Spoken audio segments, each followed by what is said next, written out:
बेटा ससुराल जा रही है। आज से ससुराल ही तेरा घर है बेटा। जैसे सास और पति कहे तुझे वैसा ही करना है। मेरी सिखाई हर बात याद रखना, तभी सुख में रह पाएगी।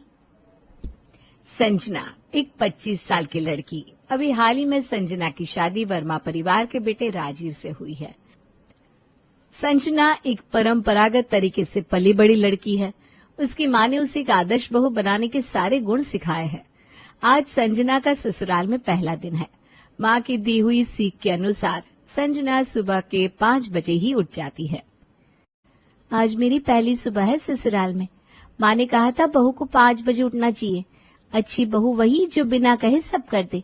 मैं भी सासू माँ को शिकायत का एक मौका नहीं दूंगी। संजना जल्दी से उठकर जल्दी जल्दी नहा धोकर तैयार होती है। माँ ने कहा था बिना नहाए रसोई घर में कदम नहीं रखना, लेकिन सबसे पहले भगवान जी की पूजा जरूर करना। संजना सुबह सुबह 5 बजे ही मंदिर में बैठकर भजन गाने लगती है। तभी उसकी सास सुधा पिंक नाइटी में आंखें मलते हुए आती है। बहू, इतने सुबह सुबह क्या कर रही हो? मुर्गे को उठाने निकली हो क्या? संजना अपनी सास को इस तरह देखकर हैरान रह जाती है। धीरे से खुद से कहती है, ये भगवान, ये मम्मी ने क्या पहना है? वो अपनी सास से कहती है, नहीं मम्मी जी, मैं तो पूजा कर रही थी। माँ ने कहा था सुबह जल्दी उठकर पूजा करनी चाहिए। इतनी सुबह पूजा कौन करता है बेटा? जा तू भी सो जा। यहाँ 8 बजे से पहले कोई सोकर नहीं उठता, तो क्यों बिना वजह अपनी नींद बिगाड़ रही है? जा। इतना कहकर सुधा वहां से चली जाती है। लेकिन सुधा की बातें सुनकर संजना का मुंह खुला रह जाता है। ये कैसी सास है? बहू को जल्दी उठने की जगह लेट उठने को कह रही है। पहली बार सास का ये रूप देखा मैंने तो। कहीं मैं सपना तो नहीं देख रही। संजना अपने कमरे में चली जाती है। खाली बैठे बैठे उसे पता ही नहीं चलता कब उसकी आंख लग जाती है। जब वो सोकर उठती है तो घड़ी में 8:30 बज रहे थे। उसका पति राजीव भी उठ चुका था। संजना हड़बड़ाते हुए उठती है। अरे बाप रे, 8:30 बज गए, मैं सोती कैसे रह गई? मम्मी जी ने कहा था सब लोग 8 बजे तक उठते हैं, सब उठ गए होंगे। पहले दिन ही मुझे सबसे सुनने को मिलेगा, क्या करूं मैं? जैसे ही संजना बाहर आती है, देखकर हैरान रह जाती है। राजीव सबके लिए चाय बना रहा है और सुधा भगवान जी की पूजा कर रही है। ये क्या देख रही हूँ मैं सो रही थी और सब काम कर रहे हैं। संजना जल्दी से राजीव के पास आती है और कहती है, अरे ये आप क्या कर रहे हैं? आप चाय क्यों बना रहे हैं? लाइए मुझे दीजिए, मैं करती हूँ। मुझे माफ कर दो, मेरी आंख ही नहीं खुली। सॉरी, आगे से लेट नहीं होगा। राजीव मुस्कुराते हुए कहता है, अरे तुम माफी क्यों मांग रही हो? रोज मैं ही तो चाय बनाता हूँ, तो आज भी बना ली। और रही बात तुम्हारे लेट उठने की, सो इट्स ओके। तुम भी इंसान ही हो यार, कभी कभी लेट हो जाता है। संजना का मुंह तो खुला का खुला रह गया। माँ ने बताया था ससुराल वाले बहुत सख्त होते हैं। ये लोग तो बहुत कूल है। बहू देर तक सो रही है, बेटा चाय बना रहा है, सास मॉडर्न ड्रेस पहनती है और आरती भी करती है। संजना ये सब सोच रही थी कि उसकी ननद रिद्धिमा की एंट्री होती है, वो भी शॉर्ट ड्रेस में। संजना उसे देखकर हैरान रह जाती है। दीदी, आप इतने छोटे कपड़े पहनकर कहाँ जा रही हो? अभी मैं जा नहीं रही हूँ, आ रही हूँ पार्टी से। ये सुनकर संजना की सिट्टी पिट्टी गुल हो जाती है। हाय राम, दीदी आप ऐसे सबके सामने कह रही हैं आप पार्टी में थी, वो भी पूरी रात? तो क्या हुआ भाभी, सब जाते हैं, आप नहीं गए क्या कभी? संजना ठिठक जाती है। दीदी ये कैसी बातें कर रही हो आप? मैं भला पार्टी में क्यों जाने लगी? फिर वो खुद से ही कहती है, ये अभी बाहर से आ रही है। माँ तो कहती थी बेटी घर से देर रात बाहर निकली तो पूरा खानदान बदनाम हो जाता है, लेकिन यहाँ तो सब नॉर्मली बैठे हैं, किसी को फर्क नहीं पड़ रहा। भाभी प्लीज एक ग्रीन टी बना दो, हैंगओवर मार रहा है। तभी सुधा आकर रिद्धिमा के पास बैठती है।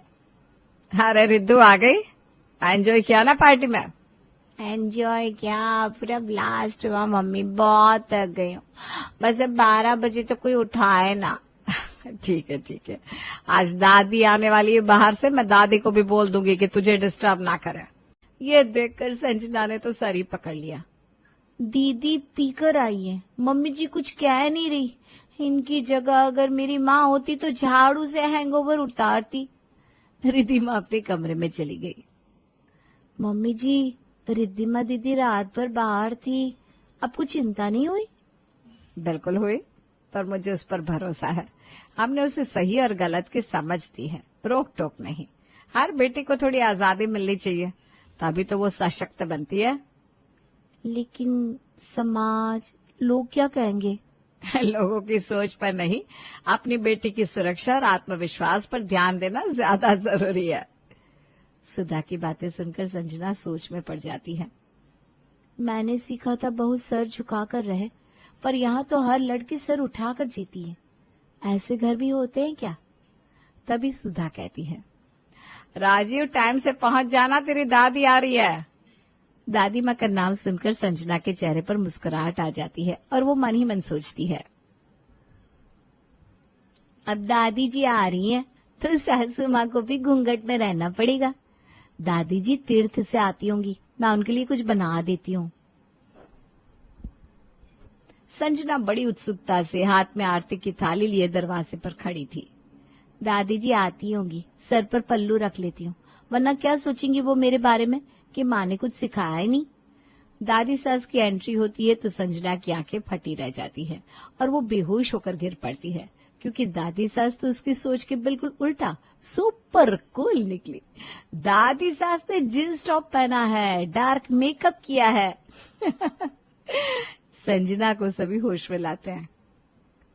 हाय किटी, मैं हूँ दादी स्वैग वाली। दादी स्वैग वाली जींस मेरी आइडेंटिटी। दादी सास को ऐसे देखकर संजना की सिट्टी पिट्टी गुल हो गई। ये दादी सास है और जींस में रैप सुना रही है। दादी जी? हाँ बेटा, जमाना बदल गया है, अब दादी भी फैशन में है। दादी जी अब तीर्थ पर ऐसे कपड़े पहनती हैं? किसने कहा मैं तीर्थ पर गई थी? मैं तो गोवा गई थी, गोवा चिल मारने। ये सुनकर संजना शॉक्ड रह जाती है और फिर से बेहोश हो जाती है। लो, ये तो फिर से लुढ़क गई। लगता है इसका हैंगओवर नहीं उतरा। कोई नींबू पानी दो इसको। ये देखकर रिद्धिमा की हंसी छूट जाती है। संजना अपना सर पकड़ते हुए कहती है, बड़े खतरनाक लोग हैं, मुझे शौक पर शौक दिए जा रहे हैं। घर पर राजीव के ऑफिस से उसकी सेक्रेटरी किसी काम से आती है। उसे देखकर संजना हैरान रह जाती है। राजीव, तुम्हारी सेक्रेटरी एक लड़की है? हाँ, तो क्या हुआ, मुझे तो काम से मतलब है, मैं बहुत ही प्रोफेशनल हूँ। सेक्रेटरी का जेंडर क्या देखना, काम देखो। सनाया काम अच्छा करती है, मेरे लिए उतना ही काफी है। संजना देखती है राजीव और सनाया सर झुकाए काम कर रहे हैं। दोनों का ध्यान सिर्फ काम पर है। माँ ने कहा था पति की नजरें बचा कर रखनी चाहिए, पर ये तो खुद ही कह रहा है ये दोनों तो बिल्कुल प्रोफेशनल ही है। मैं शक करूं भी तो कैसे, मेरे सामने बैठकर ही तो काम कर रहे हैं। सर, क्लाइंट को प्रेजेंटेशन की आखिरी स्लाइड में प्रॉफिट ग्राफ ज्यादा इम्पैक्टफुल चाहिए था। मैं सोच रहा हूँ ग्राफ को थोड़े स्टोरी टेलिंग स्टाइल में डालते हैं, लेकिन नरेशन को लेके मैं श्योर नहीं हूँ। उसी वक्त संजना ट्रे में स्नैक्स लेकर आती है। अरे संजना, जरा सुनो तो, तुम्हारा कहानी सुनाने का अंदाज कमाल का है। जरा बताओ ना, ये ग्राफ क्लाइंट को कैसे एक्सप्लेन किया जाए ताकि वो इमोशनली कनेक्ट करे। ये सुनकर संजना हैरान रह जाती है। मैं क्या बताऊं, ये तो आपके ऑफिस का काम है। हाँ, तो क्या हुआ, तुम घर में सबको इतने अच्छे से संभालती हो, और जो लड़की घर को इतने अच्छे से मैनेज कर सकती है वो ऑफिस का प्रोजेक्ट भी अच्छे से कर सकती है। ये देखो, यहाँ ग्रोथ दिखानी है, लेकिन साथ में ये भी कि हमारी कंपनी ने मुश्किल वक्त कैसे गुजारा। तुम्हारा टच चाहिए, हमारे लिए भी कुछ नया एक्सपीरियंस हो जाएगा। सनाया भी मुस्कुराकर हाँ में सिर हिलाती है। सच कहूँ तो सर अक्सर आपकी तारीफ करते हैं, अक्सर आपकी राय से प्रोजेक्ट में हेल्प भी मिलेगी। आप मेरी राय लेंगे? क्यों नहीं, शादी का मतलब सिर्फ खाना बनाना, घर के काम करना नहीं होता। तुम सिर्फ मेरी पत्नी नहीं, मेरी इक्वल पार्टनर हो।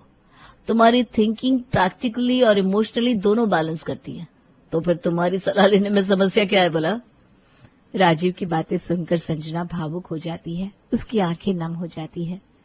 माँ कहती थी पति के काम में दखल मत दो, पर यहाँ तो पति खुद कहता है तुम्हारी सलाह जरूरी है। शायद यही बराबरी होती है जो रिश्तों को मजबूत बनाती है। मैंने पिछले जन्म में जरूर कोई पुण्य किए होंगे जो इतना अच्छा पति मिला। संजना पूरे आत्मविश्वास से राजीव की प्रोजेक्ट बनाने में मदद करती है। तो यहाँ इस ग्राफ में पीछे वाले साल के लॉसेस को लर्निंग फेज बोलिए, और फिर वहां जो जंप है ना उसे बाउंस बैक विथ स्ट्रेटजी, मतलब कि हार से सीखा और आगे बढ़े। संजना की सूझबूझ देखकर राजीव खुश होते हुए कहता है, एग्जैक्टली यही तो चाहिए था, तुम कमाल हो संजना। पति के मुंह से तारीफ सुनकर संजना बहुत खुश हो जाती है। सुधा, शकुंतला और रिद्धिमा मेहमानों की लिस्ट बना रही है। संजना कहती है, आप लोग मेहमानों की लिस्ट बना रहे हो? कोई फंक्शन है क्या घर में? फंक्शन नहीं, किटी पार्टी है कल, उसी की लिस्ट बना रहे हैं। संजना शॉक्ड, क्या इस घर में किटी पार्टी होती है? तुम भी अपनी सहेलियों को बुला लो, हमारी भी मुलाकात हो जाएगी उनसे। मैं अपनी सहेलियों को कैसे बुला सकती हूँ? ये तो मेरा ससुराल है ना। तो क्या हुआ, ससुराल ही तो है, कौन सा पानीपत का मैदान है। मम्मी जी की, मेरी, रिद्दू की, सबकी सहेलियां आ रही है, तो तुम्हारी क्यों नहीं? माँ तो कहती थी किटी पार्टियां तो बिगड़ी हुई औरतों का शौक होता है, लेकिन यहाँ तो सासू माँ और दादी जी खुद ही मेजबान है। ऊपर से घर की बहू को कह रही है अपनी सहेलियां बुला लो। कमाल के यहाँ के लोग। अगले दिन घर में किटी पार्टी होती है। लड़कियों, आज का गेम है पति से जुड़े सवालों का झूठा जवाब। सभी ठहाका लगाकर हंसती हैं। मम्मी, इस बार दादी जी सब पर भारी पड़ेंगी। अरे बेटा, मैंने 2-2 जमानों से पति को झेला है, जवाब भी डबल ही मिलेगा। पहला सवाल, पति की सबसे प्यारी बात क्या है? जब वो टीवी देखते वक्त चुप हो जाते हैं। जब वो क्रेडिट कार्ड दे देते हैं बिना सवाल पूछे। जब वो खुद कहे चलो शॉपिंग पर चलता है। सब लोग हंस हंस के लोटपोट हो जाते हैं। संजना एक तरफ खड़ी हुई ये सब सुनकर हैरान हो रही थी। हाय राम, ये सब तो खुलेआम अपने पतियों का मजाक बना रही हैं। माँ ने तो बताया था भूल से भी पति के बारे में गलत नहीं बोलना चाहिए। तभी सुधा की नजर संजना पर जाती है। अरे संजना, आओ आओ, नई बहू को भी अपनी क्लब में शामिल करना है ना। हाँ भाभी, आपकी सासू माँ और दादी सास बहूज गोन वाइल्ड में एक्टिव मेंबर है। क्या बात है, बहू सास और दादी सास तीनों एक टीम। मैं तो बस चाय देने आई थी। चाय रखो और खुद भी मॉकटेल पियो। ये गुड़ वाली डिटॉक्स ड्रिंक है, कोई अल्कोहलिक नहीं है। काम की चिंता क्यों करती हो, हम सबका घर है तो सब मिलकर काम कर लेंगे। बेटा, बहू होने का मतलब जिंदगी जीना छोड़ना नहीं होता। तुम्हारे अपने भी शौक होंगे, हमें उन्हें जानना है।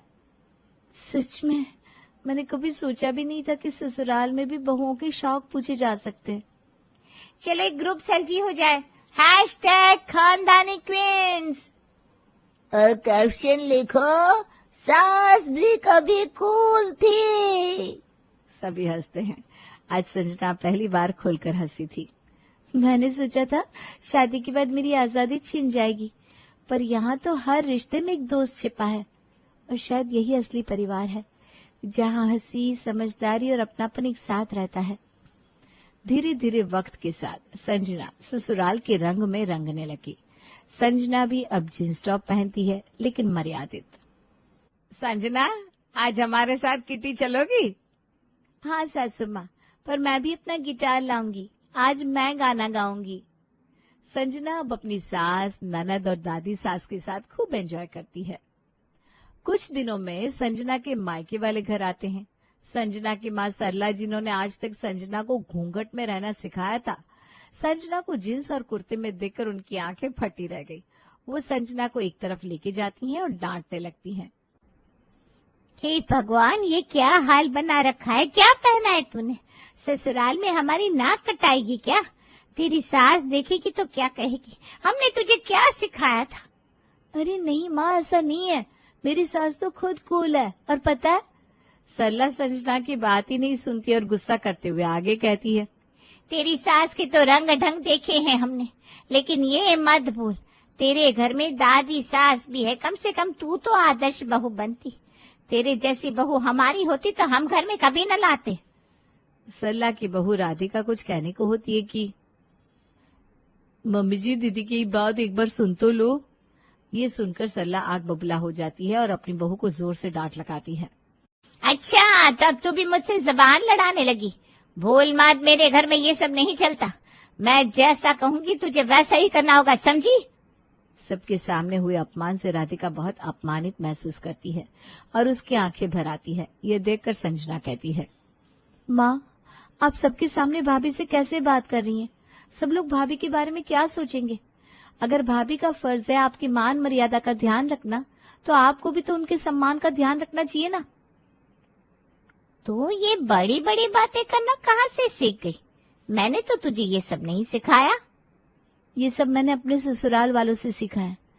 यहाँ मेरी सास देर तक भी सोती हैं, मंदिर में पूजा पाठ भी करती हैं, मेरी ननद लेट नाइट पार्टी भी करती है और बड़ों का सम्मान करना भी जानती है। मेरी दादी सास जींस पहनती है, जिंदगी खुलकर जीती है। मेरे पति राजीव मेरे लिए चाय बनाते हैं और अपने ऑफिस के काम में मुझसे हेल्प भी लेते हैं। ये सब सुनकर सरला का मुंह खुला रह जाता है। तूने भांग तो नहीं खा ली? भला ऐसा ससुराल थोड़ी ना होता है जहाँ बहुओं को इतनी आजादी हो। अरे मैं खुद बचपन से देखती आ रही हूँ, मायके से लड़कियां चाहे कितना भी सीख कर आए, लेकिन ससुराल वाले हमेशा ताने ही देते। मेरे ससुराल वाले बिल्कुल ऐसे नहीं है माँ। मैं तो कहती हूँ हर लड़की को ऐसा ससुराल ही मिलना चाहिए। हाँ बेटा, बात तो तू सही कह रही है, लेकिन सब लोग तेरे ससुराल वालों जैसे थोड़ी ना होते हैं। होते नहीं है पर बन तो सकते हैं ना माँ। क्यों ना शुरुआत अपने घर से ही करे। आप भाभी को उनके हिसाब से जीने की आजादी दे दीजिए ना। ये सुनकर सरला की आंखें नम हो जाती है। माँ, आप जिसे आदर्श बहू मानती हो, वो बहू सिर्फ चुप रहकर सब सहती है, पर एक सच्ची बहू वो होती है जो अपने ससुराल के रंग में खुद को ढाल सके, जो सबको खुश रख सके, चाहे सास 8 बजे उठे या 5 बजे। और सच्चा ससुराल वो है जो बहू को खुलकर जीने की आजादी दे, ना कि उसके सर पर जिम्मेदारियों का बोझ डाले। लेकिन बहुएं जिम्मेदारी नहीं उठाएगी तो कौन उठाएगा बेटा? घर सबका है तो जिम्मेदारी भी तो सबकी होनी चाहिए ना। आपने मुझे सिर्फ देना सिखाया, लेना नहीं। कभी भाभी से पूछा आपने कि उन्हें क्या अच्छा लगता है? तुम सही कह रही हो संजना, इस तरह से तो मैंने कभी सोचा ही नहीं। माँ, भाभी भी एक बहू है, लेकिन उससे पहले एक इंसान है, एक लड़की है। उनके भी अरमान है माँ। आप खुद भी एक लड़की हैं, आपके खुद के भी तो अरमान रहे होंगे ना, आपके भी तो सपने रहे होंगे ना। जो सपने आज तक आपकी आंखों में थे, क्यों ना आप उन्हें भाभी के साथ मिलकर पूरा करें। ये सब सुनकर सरला बिलक बिलक कर रोने लगती है। बेटा, आज तूने मेरी आंखें खोल दी। शायद हम माँ होने के चक्कर में औरत होना भूल गए। माँ, बहू आदर्श तब होती है जब उसका घर भी उसे समझे। ससुराल को भी बहू के लिए आदर्श बनना चाहिए। सरला अपने आंसू पोंछती है और राधिका से कहती है, बहू, आज शाम का मेन्यू तुम तय करो, और हाँ, अब से जो मन करे पहनो बेटा। सच मम्मी जी? अब मैं सास कम और अच्छा इंसान ज्यादा बनूंगी। राधिका और सरला गले लगती हैं। शकुंतला, सुधा, रिद्धिमा, राजीव सब लोग उनकी बातें सुन रहे थे, लेकिन वो समझदारी दिखाते हुए अनजान ही बने रहते हैं। अरे समधन जी, सारी बातें बेटी से ही करोगे क्या? थोड़ा टाइम हमारे साथ भी बिता लो। सब लोग एंजॉय करते हैं। आदर्श बहू वही है जो समय और हालात के अनुसार ढल सके, और आदर्श परिवार वो जो बहू को खुलकर जीने दे। तो कहना क्या चाहती है? मेरी परवरिश अच्छी नहीं है। और भाभी, मैं तो रिंकी को नहीं छोड़ सकती। आखिर इतने साल बाद हम लोगों के घर एक बच्चा हुआ है। मैं रिंकी को बिल्कुल अपने जैसी बनाऊंगी। बेचारी कल्पना क्या करे। ननद की आदत एक नंबर की खराब। न पढ़ाई लिखाई में मन लगाती थी, ना ही घर के किसी काम में। बस मैं ये बोल रही हूँ कि रिंकी के ग्रोथ के लिए घर का खाना जरूरी है। अरे तुम लोग उसे बाहर का खाना मत खिलाया करो। हाँ तो रोक लीजिए ना अपनी बेटी को, वही आती है बुआ बुआ करके। कल्पना अपनी बेटी रिंकी के पीछे दाल रोटी लेकर भागती है, लेकिन रिंकी, बुआ चलो ना बाहर चलकर बाहर का कुछ खाते हैं, चलो ना। लो संभालो अपनी बेटी को, वैसे मैं तो जा रही हूँ बाहर गोलगप्पे खाने। रीना यहाँ ये बोलकर वहां से जा रही थी कि रिंकी खाने की थाली में हाथ मारकर खाना गिरा देती है। मम्मा तुम मुझे बिल्कुल पसंद नहीं हो, तुम्हें पसंद नहीं कि मैं खुश रहूं। जब देखो तब बुआ को मेरे लिए भरती रहती हो। वो तो मेरी बुआ अच्छी है जो आपकी बात नहीं सुनती। रिंकी माँ को चार बातें सुनाकर वहां से चली जाती है। कल्पना हैरान परेशान खड़ी होती है तो देख ले तेरा करम, हम पर उंगली उठाती है। तेरी बेटी तुझे ही धोकर चली गई। अरे हमारा खून है, वो तेरे मायके जैसी नहीं बनेगी, समझी? मेरी बेटी जैसी तेरी बेटी बन गई ना तो तू अपने भाग्य समझ। सास के ताने सुनकर कल्पना को गुस्सा आ जाता है। जिस रिंकी के लिए उसने अपनी लगी लगाई नौकरी छोड़ दी, वही उसको गलत आदतों के लिए आंख दिखा रही है। कल्पना को गुस्सा आ जाता है और सास पर बरस पड़ती है। क्या भाग्य, क्या भाग्य, हाँ बोलिए। एक काम नहीं करती रीना, पढ़ाई लिखाई में जीरो, और जब देखो तब पैसा बर्बाद करती है। ऊपर से रिंकी को मैं उसके जैसा बनाऊं? अरे ऐसा बनाने के लिए पैदा नहीं किया मैंने अपनी बेटी। सास बहू आपस में चीख चिल्ला रहे थे, तभी वहां राकेश आ जाता है। कल्पना, कैसे बात करी हो तुम माँ से? मैंने कभी तुम्हारे घर वालों से ऐसे बात की है? नहीं की होगी, क्योंकि मेरे घर वाले ऐसे है ही नहीं। तुम्हारी माँ को तो बस ताने बोलियां बोलनी आती है। जरूरत नहीं है इस घर में किसी को भी मुझसे बात करने की। किसी को आज के बाद मेरे बच्चे से कोई मतलब नहीं होना चाहिए। ये बोलकर कल्पना वहां से चली जाती है। माँ क्या हुआ इसे, ये इतना भड़क क्यों रही है? और रिंकी कहाँ है? उसके तो ट्यूशन होगी ना। और ये जमीन पर खाना किसने फेंका है? ये तो अन्न का अनादर है। अरे होना क्या है, आजकल की बहुएं सास के पास बच्चा देना ही कहाँ चाहती है। एक हमारा जमाना था, तुम लोग कैसे अपनी दादी के पास पल गए पता ही नहीं चला। हम तो घर के कामों में लगे रहते थे भाई। और ये आजकल की बहुएं, ये तो घर का काम भी इसलिए नहीं करती क्योंकि उन्हें बच्चा पालना है। शाम का खाना नहीं बनाऊंगी क्योंकि रिंकी की पढ़ाई होती है। सुबह देर से चाय बनाऊंगी क्योंकि रिंकी को स्कूल जाना होता है। दिन में एक मशीन अलग से कपड़े की लगती है क्योंकि रिंकी के कपड़े अनहाइजीन ना हो जाए। हे भगवान। राकेश अभी भी इस बात से अनजान था कि उसके घर पे लड़ाई झगड़ा क्यों हो रहा है। अगले रोज सुबह, राकेश, रिंकी कहाँ गई? रात में तो हम लोगों के साथ ही सो रही थी। अरे हाँ, वो रीना रात को कोई हॉरर फिल्म देख रही थी ना, तो उसी के साथ कोल्ड ड्रिंक और चिप्स लेकर उसके कमरे में गई थी। देखो वहीं सो गई होगी। कोल्ड ड्रिंक्स और चिप्स? तुमको पता है उसके टॉन्सिल्स कितने बड़े हो गए? उसे कोल्ड ड्रिंक क्यों दिया? अरे हाँ यार, मुझे तो ध्यान में ही नहीं आया। मैंने बस रीना के साथ ये सब लेकर उसे कमरे में जाते देखा। मैंने भी कुछ नहीं कहा, सोचा आ जाएगी। तो जाइए उसे रीना के कमरे से लेकर आइए। उसकी स्कूल बस निकल ना जाए, तैयार भी होना है उसको। मैं लंच तैयार करने जा रही हूँ, उसका स्कूल है, तुम उसे लेकर आओ और तैयार करो। अरे यार, ये सब मेरे बस की बात है क्या? तुम ही लेकर आओ ना, तुम ही तैयार करो, तुम ही लंच बनाओ, मैं जा रहा हूँ सोने। मुझे नींद आ रही है।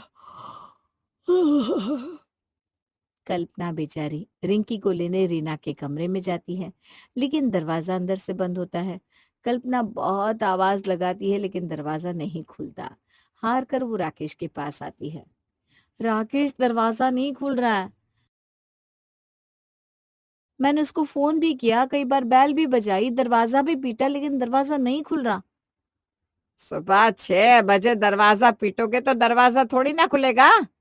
और अपनी लड़की को अपने पास क्यों नहीं सुलाती, फिर मेरे बेटे को बदनाम करती हो। माँ यही सो रही थी रिंकी, लेकिन बुआ को चिप्स और कोल्ड ड्रिंक के साथ देखा ना, तो रोक नहीं पाई खुद को। और बुआ भी उसकी ऐसे उसे चिप्स के लालच में लेकर गई। अरे कोई कुछ भी लालच देगा तो लड़की चली जाएगी क्या?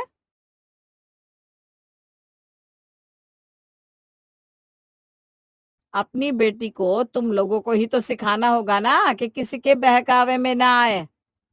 कैसी बात कर रही हो माँ? वो कोई और नहीं, उसकी बुआ ही तो है। छोड़िए ना ये सब बातें।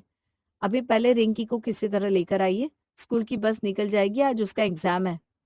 बहुत कोशिश करने के बाद भी जब रिंकी नहीं उठती और रीना दरवाजा नहीं खोलती तो अंत में, चलो छोड़ो, जाने दो, सोने दो उसको।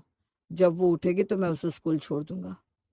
अरे लेकिन उसकी परीक्षा तो 8 बजे शुरू हो जाएगी। स्कूल का नियम कानून होता है, ऐसे थोड़ी ना कभी भी बच्चे को स्कूल छोड़ दे। अरे तो थोड़ी देर से परीक्षा दे देगी तो क्या हो जाएगा? आसमान थोड़ी ना नीचे आ जाएगा। मैंने भी रीना को कई बार बहुत देर से परीक्षा दिलवाई है। उसकी बात तुम्हारा रहने ही दो आप। उसको तो परीक्षा के नाम पर ही पसीना आता था। कब से कह रहा हूँ आगे की पढ़ाई शुरू करो, लेकिन वो कर ही नहीं रही। अरे कर देगी, अभी तो 12वीं निकली है। कुछ दिन तो उसको आराम कर लेने दे बेटा।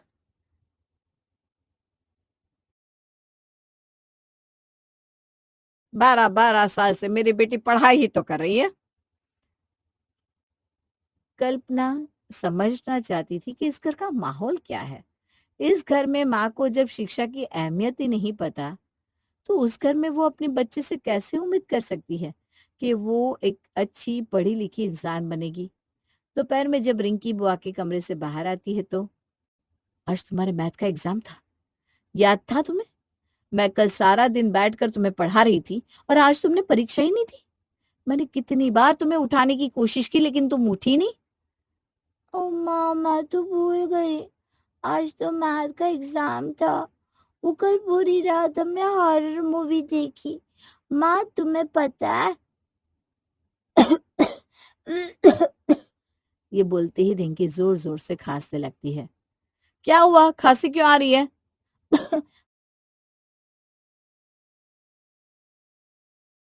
पता नहीं।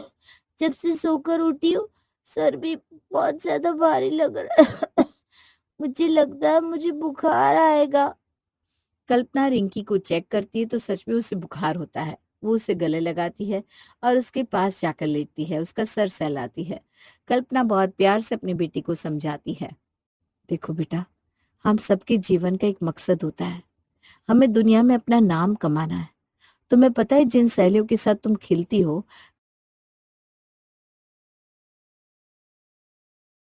कल को अगर तुम कुछ नहीं बनी तो यही सहेलियां तुमको पूछेंगी भी नहीं। नहीं मम्मा, मेरी फ्रेंड्स ऐसी नहीं है, बहुत अच्छी है। कल्पना रिंकी को कैसे समझाए कि जीवन में शिक्षा का महत्व क्या है। जीवन नियम और कानून से चलता है, ना कि लापरवाही से। शाम को राकेश घर आता है। अरे रिंकी को क्या हो गया? डॉक्टर से दवा दिलाकर आई हूँ। रात भर जो मैडम ने ठंडी कोल्ड ड्रिंक पी है तो सुबह टॉन्सिल बड़ा हो गया और अब खांस रही है, फिर बुखार। आज तुम रीना के कमरे में सो जाओगे। मुझे लगता है रिंकी रात भर जगेगी। लाइट जलेगी तो तुम सो नहीं पाओगे ना। हाँ हाँ, क्यों नहीं, मैं रीना के कमरे में सो जाता हूँ। तुम रिंकी को लेकर आराम करो। राकेश रात को अपनी बहन के कमरे में जाता है और देखता है कमरा बिल्कुल अस्त व्यस्त है। क्या बात है रीना, तुम्हें घर की सफाई से कोई मतलब नहीं है क्या? तुम्हारा ये कमरा है पर ऐसा लग रहा है जैसे रेलवे स्टेशन हो। भैया, जब देखो तब भाभी की भाषा बोलते रहते हो। और रात के वक्त कमरा गंदा ही होगा ना। कभी दिन में आके देखो मेरा कमरा कैसे चमकता है। अच्छा अच्छा, रीना तौलिया दे अपना, जरा चेंज करके आता हूँ। अब कमरे में जाऊंगा तो रिंकी उठ जाएगी, बड़ी मुश्किल से सोई है बेचारी। हाँ, वो सामने अलमारी में रखा है, ले लो। राकेश जैसी ही अलमारी खोलता है, सारे कपड़े उसके ऊपर गिर जाते हैं। रीना ये क्या है, ये अलमारी है कि कबाड़ खाना? क्या है भैया, एक दिन तुमको यहाँ पे सोना है और इतनी बकवास कर रहे हो।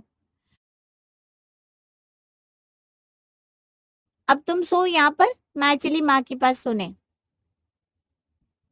रीना माँ के कमरे में चली जाती है, लेकिन राकेश अपनी बहन के कमरे का हाल देखता है जो बिल्कुल बुरा होता है। पढ़ने लिखने की भी चीजें जमीन पर गिरी होती है, सारा बिस्तर अस्त व्यस्त होता है। पता नहीं माँ रीना को कुछ सिखाती क्यों नहीं, ऐसे कमरे में तो जानवर भी नहीं रह सकता। अभी किसी तरह सो जाता हूँ, सुबह बात करूंगा। अगली सुबह रिंकी का बुखार और तेज हो जाता है। सुनिए चलिए ना डॉक्टर के पास, मुझे डर लग रहा है। राकेश और कल्पना रिंकी को लेकर डॉक्टर के पास जाते हैं। इतनी दुबली हो गई, इसको खाने को कुछ नहीं देते क्या? इसके बाल भी बहुत रूखे हो रहे हैं। मुझे तो लग रहा है इसमें कैल्शियम की भी कमी है। इसको काले चने, पालक ये सब नहीं खिलाते क्या आप लोग? अरे क्यों नहीं खिलाते डॉक्टर साहब, हमारी पत्नी तो इतना अच्छा खाना बनाती है कि मेरा पूरा ऑफिस तारीफ करता है। तो सोचिए क्या घर पे बच्चे खाना नहीं खाएंगे? तभी कल्पना बीच में रोक लेती है। नहीं डॉक्टर साहब, ये सिर्फ मोमोज खाती है, गोलगप्पे खाती है और बाहर की गंदी चीजें खाती है। बर्गर, पिज्जा यही सब खाकर अपना पेट भर लेती है। मैं जो टिफिन में खाना और फ्रूट्स देती हूँ ना, वो रोज वापस आ जाता है। डॉक्टर पिता की तरफ हैरानी से देखता है। अब मुझे नहीं पता ये सब, दरअसल इसने मुझे कभी बताया नहीं।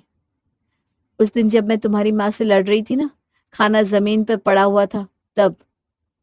देखिए, ये आप लोगों का फैमिली मैटर है, मुझे इससे कोई लेना देना नहीं है। लेकिन आपकी बेटी की बीमारी का सबसे बड़ा कारण उसकी लाइफस्टाइल और उसका खाना पीना है। इतनी छोटी सी उम्र में ही शरीर बनता है। अगर अभी शरीर नहीं बनेगा तो आगे तो और मुश्किल आएंगी। बाकी आप लोग समझदार हैं। मैं दवाई लिख देता हूँ, लेकिन दवाई के भरोसे बच्चों का पालन पोषण नहीं होता। डॉक्टर दवाई देता है और दोनों घर आ जाते हैं। घर पर कल्पना शांत रहती है।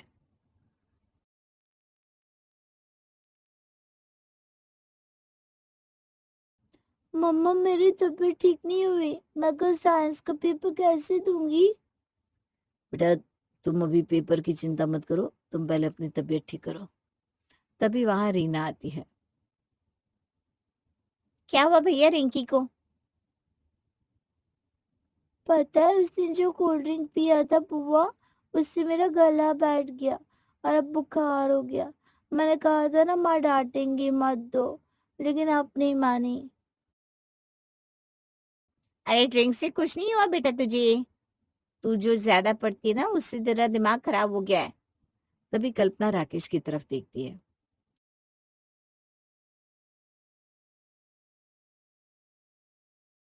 ये क्या बोल रही हो? पढ़ाई से दिमाग खराब नहीं होता, दिमाग दुरुस्त होता है। हाँ जैसे भाभी का दुरुस्त है। चल रिंकी तुझे घुमा कर लाती हूँ, बाहर घूमेगी, पिज्जा खाएंगे तो ठीक हो जाएगी तू, है ना? रीना, अब उसे कहीं मत ले जाओ, उसको बुखार है। डॉक्टर ने अभी उसे आराम करने के लिए कहा है। कल्पना भी रीना से बात कर रही थी कि रिंकी चप्पल पहनकर खड़ी हो गई। चलो बुआ मैं ठीक हूँ। नहीं रिंकी, मैं नहीं जाने दूंगी। कहाँ ले जा रही हो तुम उसको रीना? उसकी तबीयत खराब है, पता है ना डॉक्टर ने। मॉल में घूमने जा रहे हैं, चलेगी फिरेगी तो ठीक हो जाएगी भाभी। बुआ ठीक बोल रही है। मम्मा, पिज्जा खिलाओगी ना? रीना और रिंकी वहां से चले जाते हैं। कल्पना रिंकी को लाख रोकने की कोशिश करती है, लेकिन वो नहीं मानती। देखो, तुम्हारी बहन को पता है उसकी तबीयत खराब है, लेकिन फिर भी उसको बाहर ले गई और अब बाहर का खाना भी खिलाएगी। राकेश प्लीज उसे लेकर आओ। तुम कुछ बोलते क्यों नहीं हो? हाँ हाँ कर ले चुगली, मेरे बेटे से कर लेना चुगली। और तुझे आता ही क्या है? कुछ नहीं। बुआ भतीजी घूम रहे, तुझे उसमें भी प्रॉब्लम है। तेरी खुद की कोई बुआ नहीं है ना, तभी तो। तुझे क्या पता होगा प्यार क्या होता है?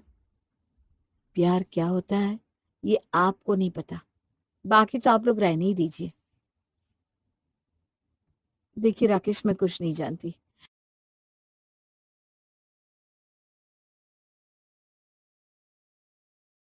रिंकी को वापस लेकर आइए, उसे दवाई भी देनी है और उसके सोने का टाइम भी हो गया है। कल्पना ने रिंकी को कभी भी मोबाइल फोन नहीं दिया था, लेकिन धीरे धीरे अब रिंकी मोबाइल फोन की तरफ इंटरेस्ट ले रही थी। मम्मा अपना फोन देना। क्यों, क्या हो गया बेटा? मम्मा वो रील देखनी है। तुम कब से रील देखने लगी? तुम्हें पता है ना रील की आदत कितनी बुरी है। मम्मा तुमसे बात करना ही बेकार है, आपको हर चीज पे प्रॉब्लम है। लाओ अपना मोबाइल दो। अब क्या था, कल्पना अपना मोबाइल रिंकी को तो नहीं देती, रीना अपना मोबाइल रिंकी को देती है। कल्पना इस बात से काफी परेशान होने लगी। एक दिन कल्पना, रीना तुम अपना मोबाइल देती हो रिंकी को? हाँ, तब इसमें भी प्रॉब्लम है क्या भाभी? इसको तो मैं मोबाइल बचपन से दे रही हूँ। जब ये खाना नहीं खाती थी तो मोबाइल दिखाती थी मैं उसको। ये बात तुमने मुझे पहले क्यों नहीं बताई? तुम्हें पता है ना मोबाइल की आदत बच्चों के लिए कितनी बुरी होती है। अरे कल्पना, मुझे तो लगता है एक बच्चा पालना तुझे ही आता है। दुनिया में बाकी लोग तो यहाँ बस घास खाते हैं ना, घास। शाम को राकेश से ही बात करूंगी। आप लोगों ने तो कसम खा रखी है कि आप लोग रिकी को स्वस्थ बनने ही नहीं देंगी। कल्पना वहां से चली जाती है और उसके जाने के बाद, क्यों रिंकी बेटा, तुझे बुआ कैसी लगती है? क्यों दादी, आप ये क्यों पूछ रही हो?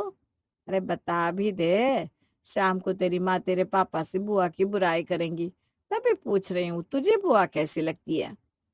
मुझे तो बुआ आप सबसे अच्छी लगती है। आप इतनी अच्छी है, मुझे मोबाइल फोन देते हैं, मुझे बाहर का खाना खिलाते हैं, मुझे टीवी दिखाते हैं। आप बहुत अच्छी है बुआ। वो तो है, लेकिन तेरी माँ तो नहीं चाहती कि तू बुआ के साथ रहे। शाम को अगर तेरे माँ तेरे पापा से बुआ की बुराई करेगी तब तू क्या करेगी? मैं उल्टा माँ की शिकायत करूंगी पापा से। कैसे हर वक्त मुझे परेशान करती रहती है। मुझे इस मम्मा के साथ नहीं रहना। दादी कितना अच्छा होता, सिर्फ मैं आप और बुआ ही रहते इस घर में। राकेश बेटी की बात सुन लेता है और परेशान हो जाता है।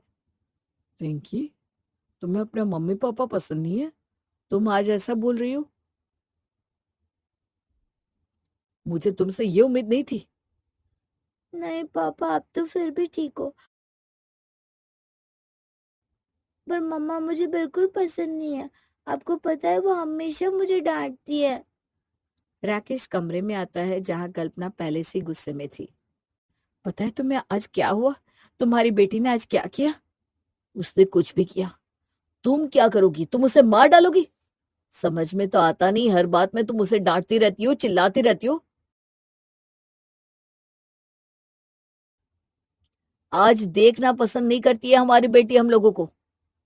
तुम्हारे साथ साथ अब वो मुझे भी पसंद नहीं कर रही है। अरे तो क्या करे वो हमें कि पसंद करे? तो वो हमें पसंद करे इसलिए क्या उसको बिगड़ने दे? मेरी बेटी बिगड़ी नहीं है, समझी? मेरी माँ और मेरी बहन क्यों ऐसा चाहेंगे कि उसकी पोती और उसकी भतीजी बिगड़ जाए?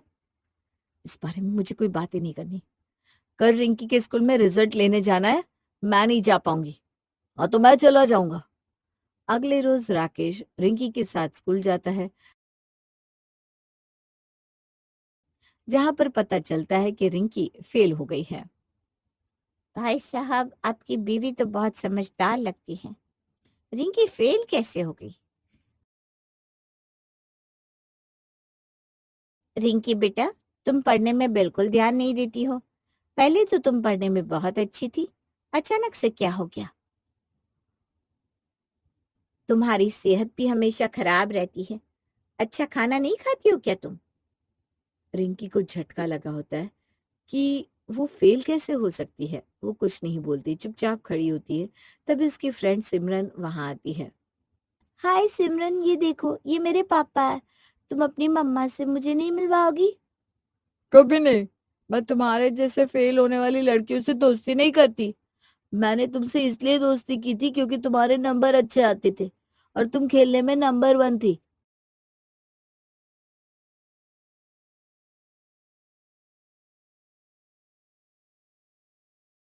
लेकिन अब तो तुम्हारे नंबर बिल्कुल अच्छे नहीं आते और तुम तो फेल भी हो गई।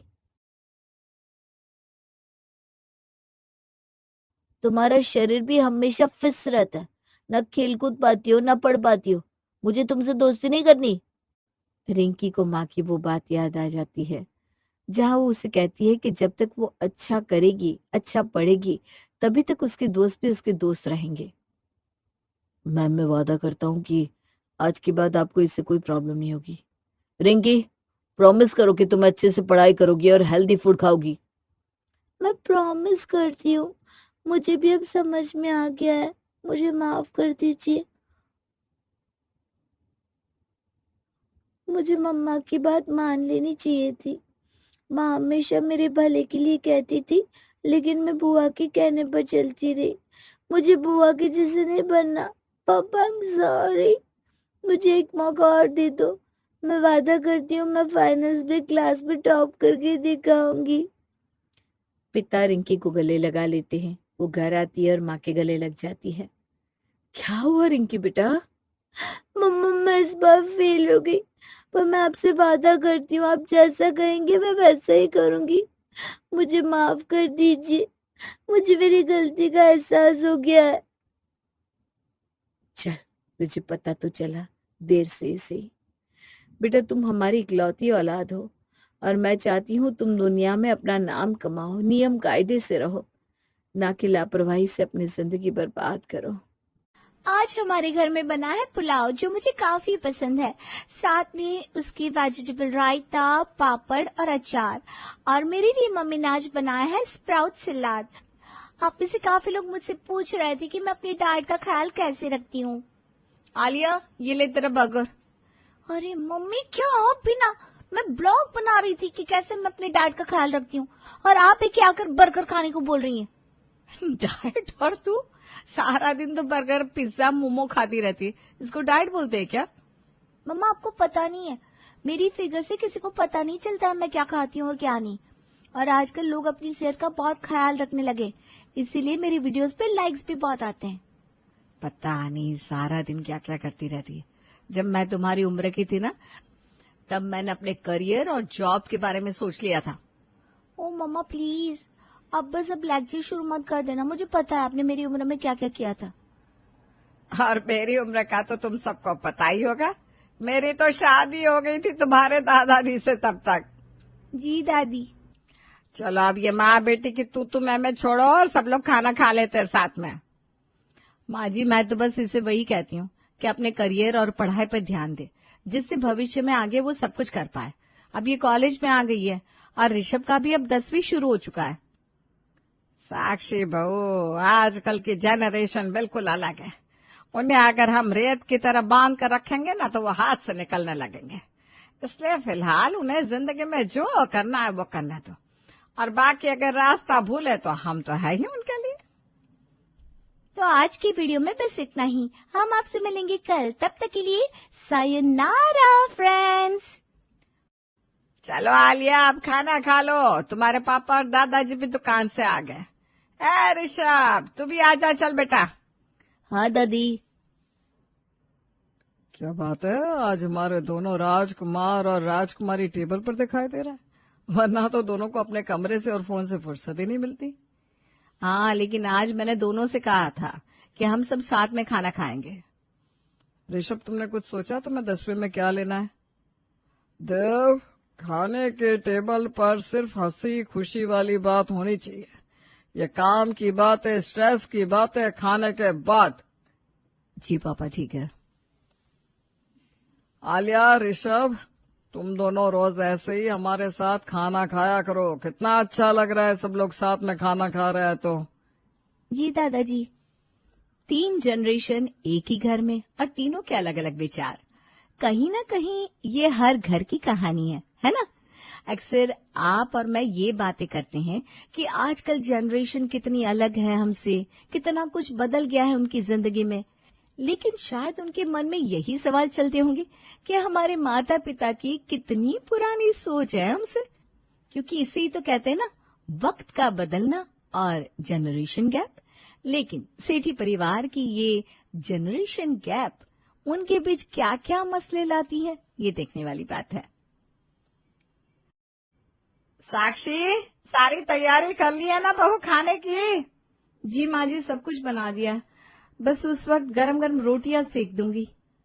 अब सब कुछ हो गया तो चिंता में क्यों लग रही है? किसे बार बार देखे जा रही है? ऋषभ और आलिया को देख रही हूँ माँ जी, और किसको देखूंगी?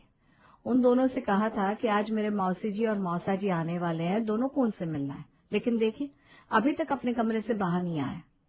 अरे चलो कोई बात नहीं, जब मेहमान आ जाए तब दोनों अपने आप ही कमरे से बाहर आ जाएंगे। माँ जी, वो दोनों बस आते ही होंगे। आते ही होंगे नहीं साक्षी, हम आ गए हैं। मौसी जी, आप कैसी हैं? कितने सालों के बाद देखा है आपको देखकर ना माँ की याद आ गई। आइए आइए बहन जी, बैठकर बातें करते हैं। सच कहा बेटा, जब तेरी माँ कौशल्या थी तब तो हम जल्दी जल्दी मिला करते थे, लेकिन उसके जाने के बाद आज कितने साल बाद मिल रहे हैं। तेरी मौसी जी की बड़ी इच्छा थी कि उसे तुमसे मिलना है, इसलिए बस हम दोनों चले आए। अच्छा क्या मौसा जी, आप इन्हें यहाँ लेकर आए? मुझे भी आप लोगों की बड़ी याद आ रही थी। अब तो तेरे बच्चे भी बड़े हो गए होंगे ना साक्षी? हाँ मौसी जी, मेरी बेटी आलिया वो भी कॉलेज में आ गई है और बेटा 10वीं में। कहाँ है दोनों, दिखाई नहीं दे रहे? वो बस अपने कमरे में पढ़ाई कर रहे हैं, आती होंगे। बहन जी, आप इतनी दूर से आई हैं, पहले कुछ खा पी लीजिए, फिर अपनी बेटी से आराम से बात करिएगा।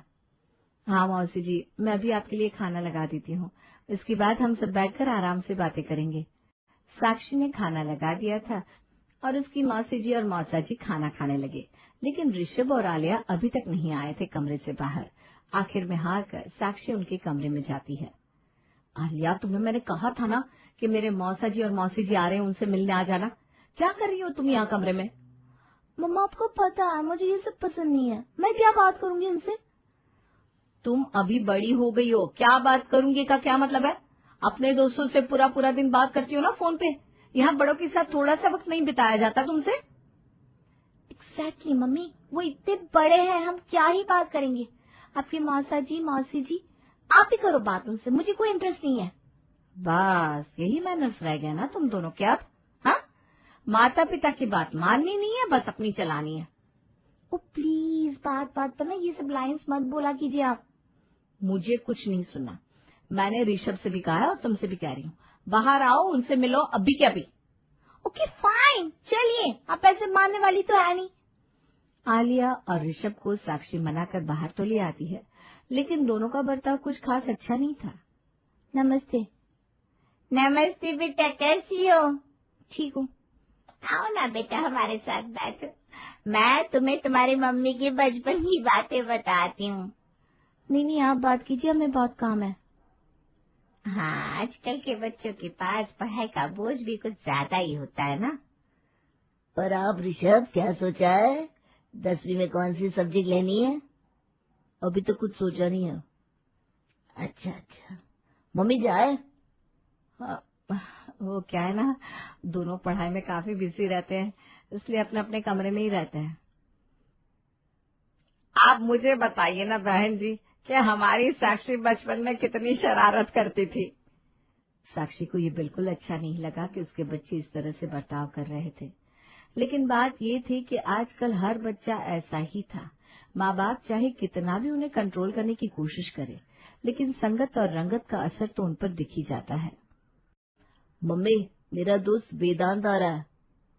हाँ ठीक है, तुम दोनों पढ़ाई करने वाले हो? हाँ, पहले हम वीडियो गेम्स खेलेंगे, उसके बाद पढ़ाई भी कर लेंगे। अब तुम्हारी 10वीं की कक्षा है ऋषभ, तुम्हें इन सब पर कंट्रोल करना चाहिए। तुम्हारी मम्मी ठीक कह रही है ऋषभ, हम तो सब कुछ भूलकर सिर्फ और सिर्फ पढ़ाई पर ध्यान देते थे। चिल पापा, आजकल स्ट्रेस लेना इज नॉट कूल थिंग।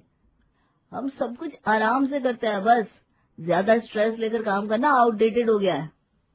बात यह है बेटा कि आजकल तुम कोई चीज की टेंशन लेते ही कहो, ना करियर की, ना पढ़ाई की, ना ही किसी जिम्मेदारी की। अंकल, ऋषभ को टेंशन लेने की क्या जरूरत है? उसे तो आपके साथ दुकान पर ही बैठना है ना।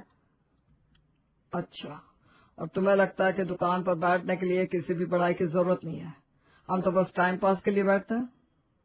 दादाजी ने इतनी बड़ी दुकान लगा कर दी आपको, बना बनाया तो मिल गया आपको पापा। तुम्हारे पापा ने दिन रात एक कर दिया इस दुकान को आसमान पर पहुंचाने के लिए। इसके लिए उन्होंने MBA किया था। कुछ पता नहीं है, बस बोलना आता है सबको। विदान चलो, हम अपने कमरे में चलते हैं। Okay, let's go zoom. पता नहीं क्या क्या बोलते रहते हैं, ज़ूम वूम, दिमाग तो है नहीं इनमें, बस बातें करवा लो इनसे। पता नहीं क्या होगा इनका साक्षी। सच कहूं तो मुझे भी अब इनकी काफी टेंशन होने लगी है। ये जेंट्स जनरेशन को जिंदगी से चाहिए क्या, इन्हें खुद को पता नहीं है, और समझाने से ये कुछ समझ नहीं रहे। अब लगता है हमें स्ट्रिक्ट होना होगा इन पर।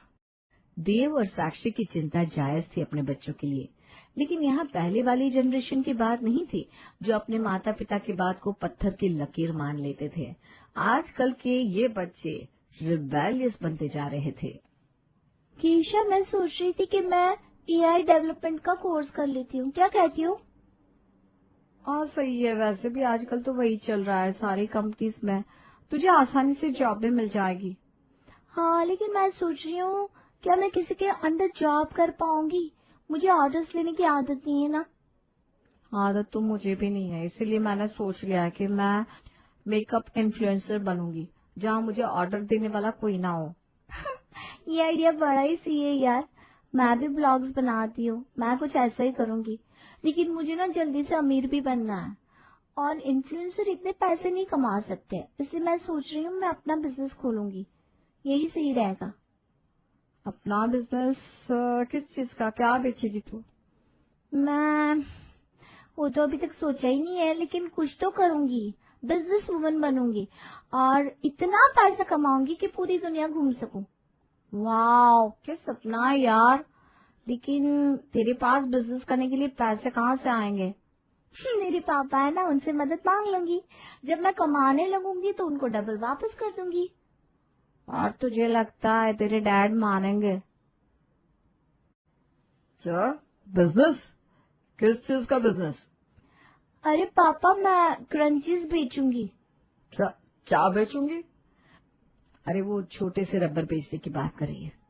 अरे आलिया, तुम अभी कॉलेज में हो, तुम्हें अपने करियर पर ध्यान देना चाहिए, और तुम हो कि ये छोटे से रबर बेचने की बात कर रही हो। प्लीज बी सीरियस बेटा। मैं सीरियस ही हूँ पापा, आप समझ नहीं रहे। आप मेरी मदद कर रहे हैं या मैं बैंक से लोन ले लूं? आलिया, तुम जितना समझ रही हो ना, इतना आसान नहीं है बेटा। ये क्रंचेस आजकल हर कोई बेच रहा है, तुम इससे कुछ भी प्रॉफिट नहीं कमा पाओगी। मैं लाइफ में कुछ करना चाहती हूँ और आप है कि मुझे मोटिवेट करने के बजाय डीमोटिवेट कर रहे हैं। पापा, अगर आप मेरी मदद नहीं करेंगे तो मैं बैंक से लोन ले लूंगी। अब आप सोचिए मुझे क्या करना है।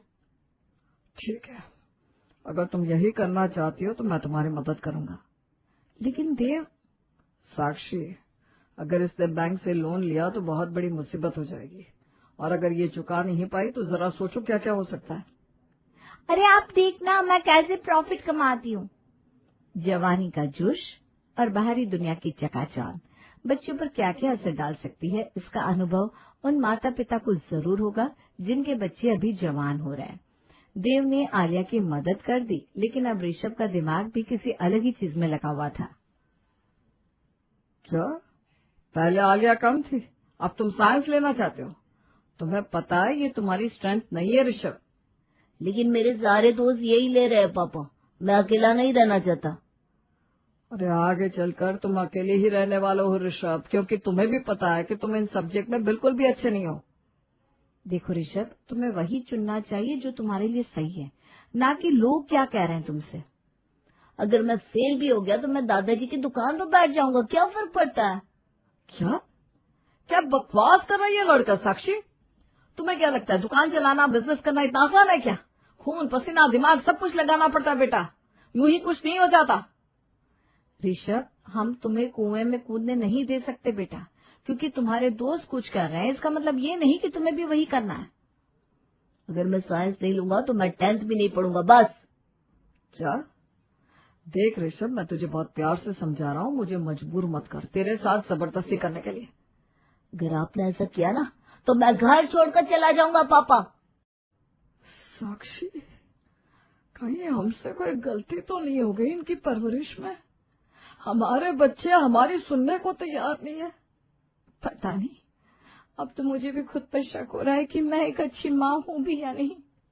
कहीं मेरी वजह से मेरे बच्चे तो ऐसे नहीं हो गए। इसमें किसी की गलती नहीं है साक्षी बहू। आप देखिए ना माँ जी, अब हमें समझ में नहीं आ रहा हम क्या करें, कैसे इन बच्चों को सही रास्ता दिखाए। देव साक्षी, तुम्हारी जनरेशन अलग थी बेटा, तब कोई ज्यादा कंपटीशन नहीं था, लोग सब कुछ सोशल मीडिया पे बताते नहीं थे, दुनिया सिंपल और छोटी थी। लेकिन अब सब कुछ दिखावा हो गया है, बच्चे कंफ्यूज्ड है कि उन्हें क्या करना है, और अगर नहीं कर पाए तो क्या दुनिया उन पर हंसेगी, ये भी उन्हें चिंता रहती है। तो हमें क्या करना चाहिए पापा?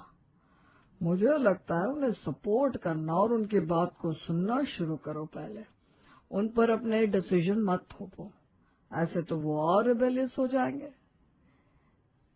ऋषभ और आलिया अब तुम्हारी बात नहीं सुनेंगे, लेकिन एक ऐसा वक्त भी आएगा जब उन्हें तुम दोनों के सपोर्ट की जरूरत होगी। बस उस वक्त हमें हमारे बच्चों को सपोर्ट करना है, उन्हें समझाना है कि बड़ों का अनुभव कितना काम आता है। इसलिए हमें अभी शांति से उनकी बात को सुनना है और सही वक्त आने पर उन्हें सपोर्ट करना है। ओल्ड जनरेशन का अनुभव हमेशा ही सही रास्ता दिखाता है। अपने माता पिता की बात मानकर देव और साक्षी सही वक्त का इंतजार करते रहे। मैंने इतने महीने में एक भी प्रॉफिट नहीं कमाया। शिट, मैंने पापा के सारे पैसे डुबो दिए। आलिया, क्या कर रही है बेटा? वो पापा, मुझे आपसे कुछ बात करनी थी। यही कि मेरे पैसे डूब गए? पापा, आई एम रियली सॉरी। आपने मुझे कहा भी था लेकिन मैंने सुना नहीं। आप मुझे डांट दिए, मारिए, मैंने आपको नुकसान करवा दिया। कोई बात नहीं बेटा। पापा, आप गुस्सा नहीं है? मैंने आपके इतने सारे पैसे बर्बाद कर दिए। मैं जब तुम्हारी उम्र का था तब मैंने भी काफी पैसे बर्बाद किए थे पापा के, लेकिन उन्होंने मुझे कभी डांट नहीं लगाई। उन्होंने मुझे समझाया कि पैसों की कदर क्या होती है। मुझे लगता है कि शायद मेरी बेटी को भी अब समझ में आ गया है कि हमें कुछ भी काम सोच समझ कर करना चाहिए, है ना? सॉरी पापा। आलिया ने जहाँ ये समझ लिया कि बड़ों का अनुभव और जिंदगी में ठहराव कितना जरूरी है, वहीं ऋषभ को ये समझ में आया कि दूसरों के बहकावे में आकर कोई भी फैसला गलत ही होता है, और उसने अपना रास्ता और मंजिल दोनों ही बदल ली। सब लोग साथ में बैठे कितने अच्छे लग रहे हैं ना? दादाजी, यहाँ कैमरा में देखिए। तो गाइस, ये है मेरा प्यारा सा परिवार जो हमारी जेनजी जनरेशन को ये सिखाता है कि सही वक्त पर सही फैसला लेना कितना जरूरी है। लेकिन अगर सही फैसला नहीं भी ले रहे हैं तो ये हमेशा याद रखो कि तुम्हारे माता पिता हमेशा ही तुम्हारे साथ हैं। और ओल्ड जनरेशन को भी ये सीखना होगा कि आजकल के बच्चों की सोच अलग है और वो हर दिन कुछ नया करना चाहते हैं, इसलिए हमें उन्हें रोकना नहीं बल्कि सपोर्ट करना चाहिए। तो आज के इस मोटिवेशन के बाद आई होप आप सब में भी एनर्जी आ गई होगी। तो मिलते हैं कल एक और नए ब्लॉग के साथ। तब के लिए सब साथ में कहिए सायोनारा।